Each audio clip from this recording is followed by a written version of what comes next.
Yeah, it's one of those things. It's like I love it, and then honestly, you can just start recording whenever because I know it's gonna be different. Okay. But yeah, I like the ocean, but yeah, take your time.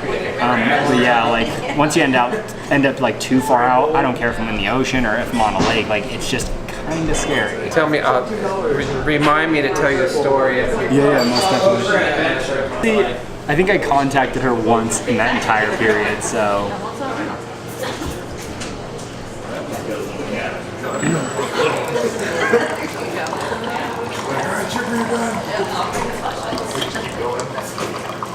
So, are we recording by the way? Okay, we're recording. Yeah, we are. The one question I actually wanted to know, by the way, because I do this too or whatever, but I mostly do it out of habit because I had a roommate who worked at a coffee place a while back. Do you do that just so it actually sticks to the coffee, or does like getting it wet before? That helps, but you also, what that does, it just cleans the filter out of any impurities. So if you, for instance, if you had a bamboo filter, the bamboo you actually have to wash about 4 times before it gets clean. You can still see the brown water and stuff from it. So we choose it's a bleach, so you want to get rid of the Clorox because that's going to affect the taste of the coffee also. So that's why you rinse it out really good, and then you're ready to rock and roll. Cool. All right. Yeah. What kind of coffee is this? So this is our natural processed Ethiopian Yirgacheffe region. That is actually my favorite. Nice. So what we're going to do here is we're going to just pre-soak this. You get way too much coffee. Just a little bit of water. And that's pre-soaking. It's called the bloom. So it's allowing that coffee to bloom, and then what that process is doing, it's also degassing the coffee, letting a lot of the acid and stuff. And if you look up there, you'll see it almost looking like a volcano. So that's the process that's happening now. You wait 45 seconds, and after that you go ahead and finish the pour over. So how important is like actual timing? Like I see some people talk about where, if you like grind it and let it sit for too long, or so like if you don't have a fresh grind, it's gonna like affect the flavor and affect the way that it's actually gonna brew and stuff like that. Yeah, you definitely want to get right after it, and the main thing too in pour overs is that you want to keep the activity going in the coffee. You want to keep that water constantly agitating the coffee. This will assure that you're getting, the best cup of coffee that you can, because you're soaking all of the grounds all the time. They're activating like a percolator would, so you don't want to stop with that. And I remember you were telling me when you do like real tastings and stuff like that, how you'll actually have grinds in the coffee and stuff like that, right? Yep, different and different grinds. Like if you do a French press, it's going to be a real coarse grind. Pour over's a little finer off of the coarse, and then if you do anything like a siphon or stuff like that, it's going to be a lot tighter of the grind. So the grind determines a lot of the extraction of the coffee. This is definitely by far my favorite extraction. The pour over, it's just money. It's pure. It gives it more of a tea-like feel in your mouth. The body's a lot lighter, not so heavy, so that's why I like that. And for anyone who's watching that's like new to the coffee realm, what exactly is like body, like that term? Well, if you were going to explain that to like a layman. Well, as a roaster, there's a certain spot coming out of dry time of the bean in the roast, and that's where you achieve your body coffee. And what that means is your mouth feel. So the body's really important because that's what's kind of hitting and opening up your taste buds. You have around 10,000 taste buds in your tongue alone. So the body's very important. It's that silky kind of velvety that you're after. You don't want a really heavy body, because then your flavor's gonna taste kind of like that, Yeah. Cool, so that process is done. Sorry about that sheet really over. So anyway, that is the pour over, and like I said, the extractions and different things you have basically when we're done roasting a coffee, it's called cupping. So we'll cup it. It's just in a little cup. We pour hot water in it. We taste it. That's kind of the roughest, as I would call it, form of coffee. Then you go to a French press. It's still kind of dirty and grungy, very flavorful, very good. But you still have that kind of grunge taste.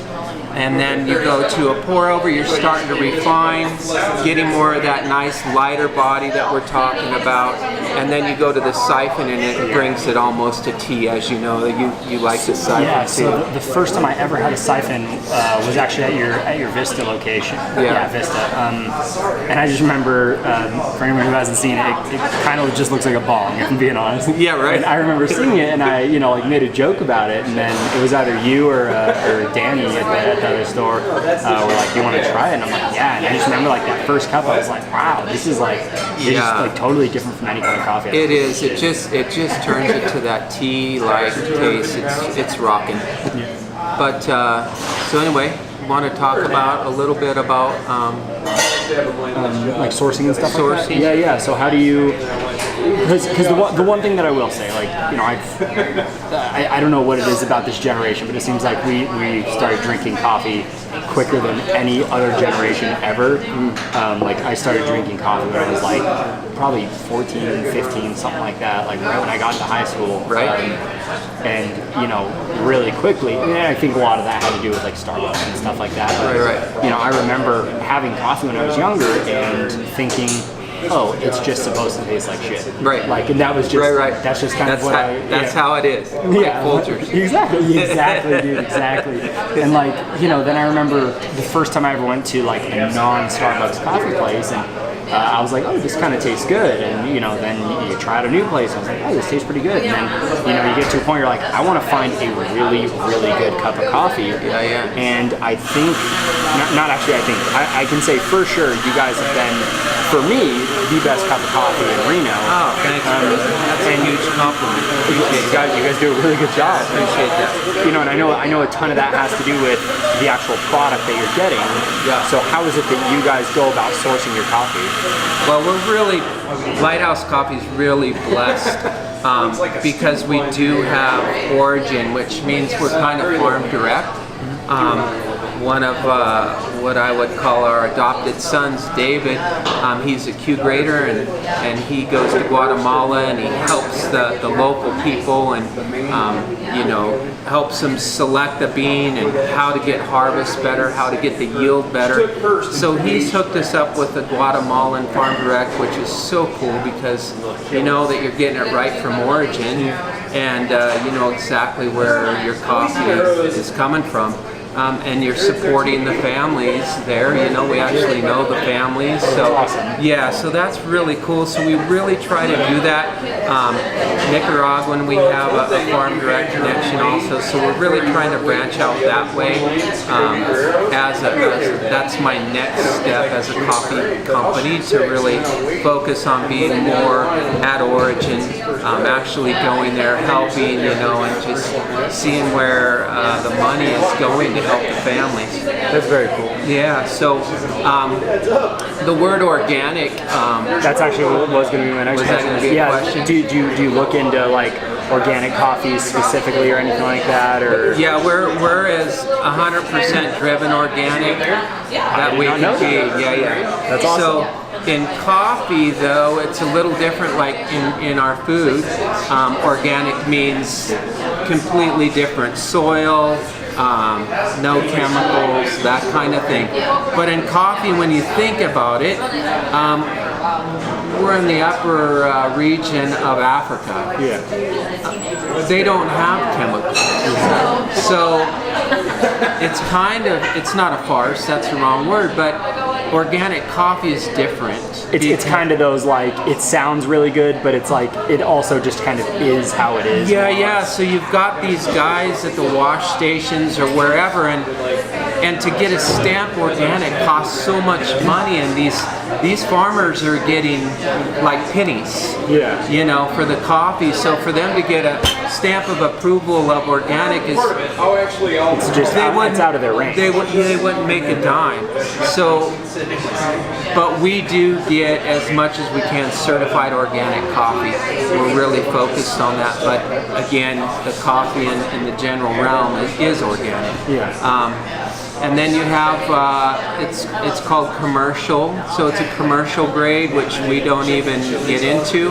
That would be like your Starbucks or anything like that. We call it the S word here. So they would do that commercial in bean, which is basically the throwaway bean. The ones that they're all cracked and, exactly right, like not processed properly, and they're buying that for pennies on the dollar. I gotta say, I'm actually really happy to like have this chance to ask you a lot of these, because it's, there's, I mean, even like the organic thing, I didn't know if you guys did that or not. Especially like selecting coffee and stuff. Like I've, there's, I mean, even just if you like, toss a roasted bean in your mouth, like one that's got like cracks and tons of chips out of it, you can taste. It's like completely different than one that is a whole like uncracked bean that's been roasted properly. It's right. And to your point, Starbucks, you can like look in there, look at their coffee, and just tons of cracked and shattered beans. Oily and it just is this. You really do taste the difference. And that's really cool that you mentioned that, because you can take a single bean like this Ethiopian and you can get the profile of what that cup of coffee is going to taste like. You can get that, that nice little stone fruit or that blueberry just by eating one bean. So as I'm roasting and the bean's cooling off and I'm getting ready to cup it, I'll do that. I'll throw a bean in my mouth and it's going to tell you pretty darn close what this is going to taste like. So it's a cool way to get a profile. Once again, the Vista store is pretty much my store. Just way closer to my house. But I grabbed just a few beans or whatever, just to like try it out, because I actually wanted to test that and see how like what the caffeine is like and stuff. And if I actually still do get the energy from it without it being brewed and stuff like that. And even that, like I was really surprised. You taste the coffee, caffeine out of it. It was just a lot of cool little stuff like that out of it. So what you mentioned roasting. You guys do your own roasting. How do you personally choose how you're going to roast it and stuff like that? Like how do you choose like light, medium, dark? Well, most everything that we do at Lighthouse Coffee is what's called Full City, which is kind of a medium roast. So pretty much everything that you're going to get from us will be in that medium range. We're not going to go a dark roast or even a light roast. We just sit right in the middle.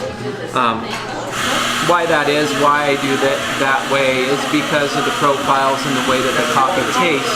I think that you just get a really pure cup of coffee when you're hitting that range, that Full City range. So that's why I roast it that way. I have probably, I can't tell you how many different profiles, maybe 7 or 8 different profiles. So when you're roasting, you take the region, Guatemala for instance, high altitude, volcanic soil, all of that comes into play when I'm roasting the coffee. So I know that at a certain point I can stretch this flavor out, because I know what that profile of the guat's supposed to be. So there's a certain area in the roast that you can do, and it's called the roast the development part of it, which is at the end, and you could really just pull that flavor out. So it's really important to know the regions, know the altitude. That determines how much heat that I'm putting on it. So all that comes into play into the roasting, which is cool. Are there any that you really prefer as like a darker roast, or really prefer as like a lighter roast or anything like that? No, again, the dark we really don't do. The light, I just mean for you personally. I'll roast like a Colombian, tastes really nice. On that lighter end, you get that really nice kind of grapefruit, citrus coming out. So that particular region, Brazil also has a really nice, when you do it right, you get the brighter notes of the coffee. And then this might be a self-defeating question. What do you think is one of the most overhyped coffees? Like, I don't mean like company or anything like that, just like everybody likes this kind of coffee or something like that. Like from us or something? No, just in general, like so you've got, you know, Italian, French, and different Africans, and, you know, South American coffees and stuff like that. Are there any that you're like, I don't get why everybody really likes this specific coffee? Or have you just kind of found an appreciation? Yeah, I think all around appreciation for every region, and then you think about how it's harvested and how it's done, and it really puts things in perspective. You know, when you think that you have people out there just picking one cherry at a time, right, and getting the seed out of that cherry and the labor that goes into it. So I don't think that there's really a bad. Everything's got their own, literally speaking, their own flavor. Exactly right. Yeah. Every region has its own flavor and own taste. So hat off to all of them. I'm not a Brazilian fan personally, so that would probably be the only region that I really don't like. It's kind of it's just a nutty profile, so I don't care how you roast it. Even a natural process, which we could talk about too if you want a little bit about the process, but it's just kind of straight line. You're getting a nutty taste out of the Brazilian bean, and that's just the way it is. So, the natural thing as well. So I remember, because you know that I like Ethiopia, so I remember you coming up to me one day and going, "Oh, I'm getting a natural Ethiopia," and I was like, "I have no idea what that means. I'm so excited!" Yeah. And like, you like told me about it and stuff like that. And when it finally came in, I tasted it, and I obviously don't possess the palate to really describe the flavor. It was just something that I tasted, and I was like, I like this. Huh? Yeah, it's different. I enjoy it a lot. Yeah. And what is it that separates a regular versus a natural coffee? Well, your traditional coffees they'll go into a bath, a wash bath, prayerfully like a Swiss water, just a water bath. Other companies use chemicals to strip the husk off of the cherry itself really fast to get it into production. But normally just a regular process, it goes into a water bath that takes that husk off. The cherry of a coffee is just like kind of a traditional cherry that we eat, if you envision that. And that seed is the coffee bean itself. So that's what you're drinking. So to get that husk off, they'll do a formaldehyde or a chemical process that strips it immediately. Us being organic driven, our process is always just water process if we're doing a traditional. And then you have honey processes, which means that the cherry can be in a drying bed for like 10 to 15 days, just kind of sitting in the elements. And you start to get a little fermentation of that at that time. And so that cherry, the husk, everything, that seed starts to become one with the actual fruit itself. Hence where you get a little fruit note in your coffee, or you get a little blueberry note. And then if you go a full natural like our Yirgacheffe Ethiopian, it's about 28 to 30 days in a drying bed, same process, but then it's a full-on fermentation at that point. So that fruit's basically like a grape and wine, it's just fermented around that seed. Wow. So that's when you drink the coffee and you go, my gosh, it's stone fruit, that beautiful fruit that you're getting out of it. That's because it's literally has absorbed that natural process in that fruit as it dried around that seed, and that's why really you get cool. It's beautiful. That's my favorite by far. And that alone, like just the process, really freaking cool. And our Guatemala that we get farm direct with, we have a natural process guat that is phenomenal. Perfect. So I look forward to that. One of the things, because we kind of talked about like timing and stuff like that around coffee, pretty recently, and I think I talked to Joel about this, but I can't remember. But I heard something recently where it was talking about espresso. You need to drink within a certain period of time. Like, you have to, like drink that espresso down. I think it was like 8 minutes or 15 minutes or something like that. Have you heard anything about that? About 25 seconds. 20, oh man. Yeah, Way shorter. it loses all of its net worth, you know, viscosity, if you would, like oil. It just loses its flavor. It starts to just break down as a shot. So as our baristas do shots with our lattes or whatever drink that we're doing, it's to be as simultaneously as you can get. So that shot goes in your drink, and you've got your milk ready to go on it. So it keeps it alive and keeps it fresh. And you can notice it. I mean, if we pull 2 shots and we let one sit for 3 minutes and we drink one out of the gate, you're going to go, holy smokes. There's a lot of difference. So, yeah. So that is a thing. Have you tasted actually been to different countries and had coffee or coffee and stuff like that there? No, I haven't ventured out. Like I was saying, I really want to go to Origin. I want to do that this year. It's really important. Wherever I go, be it Washington or wherever I go, I'm definitely supporting the local #1, but #2, you know, tasting their profiles. You can understand what the roaster did. So yeah, that's kind of cool. Definitely. Yeah. And then as far as butter and coconut oil or MCT oil and stuff like that in coffee, have you ever tried that by chance? I have tried it. Yeah. What did you think about it? I liked it. Again, it's really good for the brain. We don't do that, but we do CBD oil in ours. So we do 26 grams, which is medicinal. So we really believe in that. So we do that in our coffees or our lattes if that's a thing that you would like to do. But as far as the butter and the coconut oil, I mean, it's a good fat. So healthy fat for the brain is good. Yeah, sure. Especially pre-game if you're going to do a workout or something. Yeah, no, that's actually been one of my I haven't taken a pre-workout in probably 2 years or something like that. And it's either, I mean, for a good 6 months, you guys were actually my pre-workout caffeine. Nice. Literally, I would, because my gym's right down the street from you guys, so I would freaking throw back a coffee, get some work done, and then just off to the gym. Yeah. But the CBD actually brings up something interesting that I thought of as well. Have you heard about how some people are fast caffeine metabolizers and slow caffeine metabolizers? Different body types react differently. Yeah.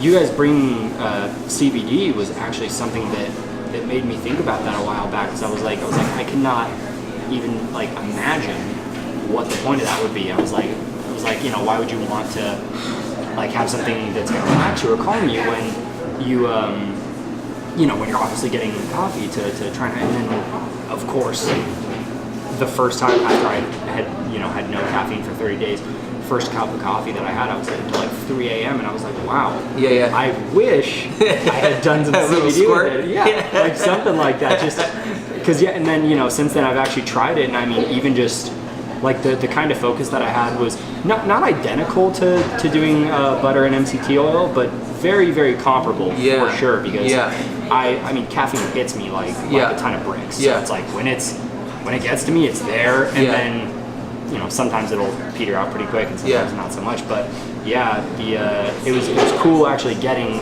all the caffeine and everything like that, and still being able to have that focus. Just losing our. And that's the thing with the CBD; it really just goes to the neurotransmitters in the brain, and just because we're just a computer, so it just wires it better, and it gives you clarity of focus, and it's really cool. Yeah. And then possibly last question, unless I think of something else, but. How do, if you absolutely have to buy coffee from a store, if there's just, you're traveling or something like that, and there's just no real way around it, and you don't want to go to Starbucks, what do you personally think out of a supermarket is your best go-to? Well, when we go to a supermarket or wherever we're at, if it's Napa or wherever, the first thing that we look at is locally roasted coffee. So when you go into a supermarket and you go into the store, you definitely want to see if there's a locally roasted coffee, and then if not, I think Pete's is kind of a go-to at that point. And Pete's is kind of everywhere, which is it's a good cup of coffee. Yeah. But that would be the thing that I would suggest. Just look for it wherever you're at, whatever town you're at. Look for that locally roasted coffee in the supermarket, and that's what you would get. Yeah, definitely. Yeah. And actually, I did think of one more, but it's kind of a question in a question.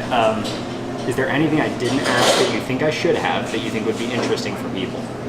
Like just something that, like, you know what, this is a really cool thing about it that I think people should know about, or anything like that. I think that you covered all the bases. I just wanted maybe a little blurb about how coffee is just why our family is so involved in coffee.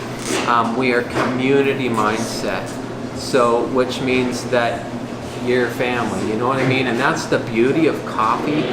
It's so cool just to be able to come, relax, to talk, and just chill out and have a safe place. And I love that about coffee culture and where it's going. I mean, to me, we're just scratching the surface as quote unquote third wave coffee houses, whatever you want to call it. Yeah. We're just scratching the surface of the potential of what coffee culture is going to do. So just me as an owner and family, that's what I dig about it. That's why we're in it to win it. I think you guys have done an incredible job. For honestly, one of the biggest things that really stuck out to me is, when I first started getting into business for myself and stuff like that, and really just kind of got that itch to want to go off on my own. Yeah. I remember someone telling me like the number one thing that you can do to build a relationship with people is to remember their name. And I think probably the second or third time that I ever saw you, you knew my name. And I was like, whoa, that's kind of like, just like you feel great about it. And it's nice being able to walk into your shop and know everybody. And like I walk into people like, whatever coffees you guys have on, like 90% of the time they already know what coffee I'm gonna get. Right. I remember have it already poured. Yeah, the first time it happened, I was like, this is ridiculous. Like I'm here too often. But it's part of it. Oh yeah, absolutely. Cool. I guess just one more. How did you specifically end up actually getting involved with coffee? And how long have you been doing this? Granite and tile guy my whole life, so whatever, 40 plus years. Kind of tells my age, but that's all right. And then about 17 years ago, we opened the first Lighthouse out on Pyramid Highway, and it's kind of a funny little story. The one in Spanish Springs? Yeah, it was. It was actually an Albertson shopping center right there. Oh, okay. So before that one. Yeah. So it was just me and my wife. The kids were young, and we opened it, and the only thing, there's maybe one or two Starbucks kind of in all Reno Sparks kind of thing. Yeah. And we'd have people come in and they'd say, well, what you mean I got to pay $2 for a cup of coffee? Yeah. I'd look at Mel, my wife, and I said, honey, I think we're a little early. So that's when we started. And I've been in coffee my whole life in high school, just really enjoyed it. Christian, a great friend of mine, he owns Alpen Sierra Coffee Company. He got me into it as we were young in high school, and it's just stuck with me. I mean, it's awesome. Incredible. Yeah. Well, hey, where can they find you? What you got the two locations, or unless I'm missing one?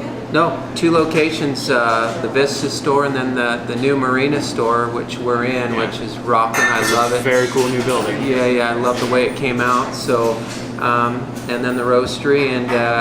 But stay tuned. Lighthouse is on the move this year. Oh, yes. We got some stuff up our sleeves. I'm so excited. Yeah, little growth, more growth, which is good. Always. I think. Yeah. Feeds the community, feeds us, so we're happy. Yeah. And then do you guys have like an Instagram or Facebook or anything like that? Yeah. Where to find you at? Yep. Instagram, Facebook. You can go to our lighthousecoffeeshop.com and go to our store if you want to buy whole bean. You can buy the whole bean. We have a store there, and just check it out, see what we're about. All right, at Lighthouse Coffee. Nice. Cool. Hey, Todd, it's been a pleasure. Yeah, it's been a pleasure, man. Thank you, buddy. Thank you very much. Alrighty, guys. Peace. This is Andrew with Pride Movement Fitness and Todd with Lighthouse Coffee. We'll see you guys later. Yeah. Cool, bro.